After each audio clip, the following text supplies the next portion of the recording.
একজন মানুষকে নিয়ে গবেষণা করার আগে অবশ্যই তার বিষয় সম্পূর্ণভাবে জানবেন, তারপর গবেষণা করবেন। এই ভিডিও করাটা খারাপ না ভালো, আর এই ভিডিওটা আমি কেন করি এটা যদি আপনারা জানতে চান তাহলে আজকে আমার সম্পূর্ণ ভিডিওটা দেখতে থাকেন, তাইলে আপনারা জানতে পারবেন। গরিবের রান্নাঘরে আজকে আমি রান্নাবান্না দিয়েই আমার ভিডিওটা শুরু করলাম। সারাদিন আমি সময় পাইনি অন্য কোনো ভিডিও করার জন্য। আজকে আমি আমার নতুন চুলায় রান্না করব, এই জন্য সকালবেলা ঘুম থেকে উঠেই আগে আমি এই চুলাটা গরম করে নিছি। দিয়ে তারপর আমি অনেকক্ষণ জ্বালিয়ে রাখছিলাম যাতে গরম হয়, রান্না করার সময় যেন কষ্ট না হয়।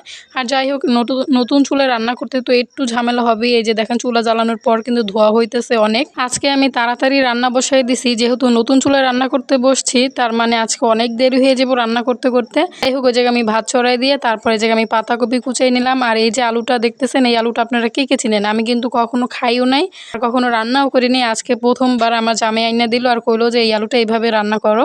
এই আলুর উপরের যে অংশটা আছে এইটা আমি নতুন আলুর মতো ছাইচা নিমো, এটা ছাইচা নিতে হইব। তো যাই হোক, আমি এই আলুটা কিন্তু ভিতরে লাল লাল ছিল। এখন আমি এই আলুটা কাইটে নিছি, আর এই আলুটা কিন্তু গাটির মতোই আমার কাছে মনে হয়েছিল। এখন আমি পাতাকপি ভাজি চড়াই দিব। এই জায়গায় আমি ইচা শুটকি দিয়ে পাতাকপি রান্না করব। শীতের দিনে ইচা শুটকি দিয়ে যে কোনো সবজি আমার কাছে অনেক ভালো লাগে। কিন্তু আমি একটা জিনিস দেখছি যে বরিশালের অনেকেই হচ্ছে গিয়ে শুটকি পছন্দ করে না, শুটকির গন্ধটা কেউ সহ্যই করতে পারে না। আমার কাছে শুটকি অনেক ভালো লাগে, আমি শুটকি দিয়ে যে কোনো তরকারি খাইতে পারি বা যে কোনো ভর্তাও খাইতে পারি। ওই যে প্রথমে বললাম যে গবেষণা করার আগে অবশ্যই তার বিষয়ে ভালো করে জেনে নেবেন, তারপর হচ্ছে গিয়ে গবেষণা করবেন। আমরা এই প্ল্যাটফর্মে যারা কাজ করি, যারা এই ভিডিওগুলো করি, তারাই একমাত্র জানি যে এই ভিডিওগুলো কেন করি। আমার মনে হয় গ্রামের লোকেরাই শুধু জানে না যে এই ভিডিওগুলো কেন করা হয়, তারা না জেনেই অন্যের সম্বন্ধে গবেষণা শুরু করে এবং কি এই ভিডিও করাটাকে তারা অনেক খারাপ কিছু মনে করে। আসলে এটা কোনো খারাপ কিছু না। আর আমাকে যদি জিজ্ঞেস করা হয় যে এই ভিডিওগুলো কেন করো, আমি বলবো আমার কাছে ভালো লাগে এই জন্য করি। আর অনেকের কাছে আমার ভিডিও ভালো লাগে এজন্য দেখে।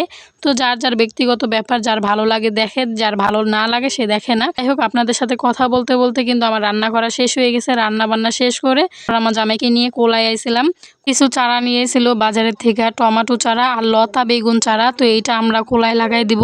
আমার হাতে যেহেতু হয় না এই জন্য আমি চেষ্টাও করি না গাছ লাগানোর জন্য, কারণ এই চারাগুলা কিনে আনছিল, শুধু শুধু নষ্ট করে কোনো লাভ নাই। তো এখানে টমেটো চারা আর বেগুন চারা আছে, এটা এখন আমার জামাই লাগাই দিবে। আর এই চারাগুলো লাগাইতে বেশি ঝামেলাও করতে হয় না, আর কষ্টও হয় না, কোনো সারেরও দরকার হয় না। আর অন্য সব চারা লাগাইতে তো অনেক কষ্ট হয়। তো কোলায় গাছ লাগানোর পর তারপর কিছু আমরা মাটি বস্তায় ভরে নিয়েছিলাম। আর মাটি তো সব কাজেই লাগে আমাদের গ্রামের মানুষের। কোলায় গেছিলাম, এই ফাঁকে আমরা কিছু শুকনো মাটি নিয়েছিলাম, আর এই মাটিগুলো আমার ওরসায় লাগবে। আর মাটি কিন্তু অনেক ওজন হয়, এই জায়গায় অল্প কিছু মাটি নিয়েছিলাম আর দেখেন কি ওজন। মাটি মাথায় নিচে কিন্তু ঘাড় ব্যাক হয়ে যেতেছে, এতটাই ওজন।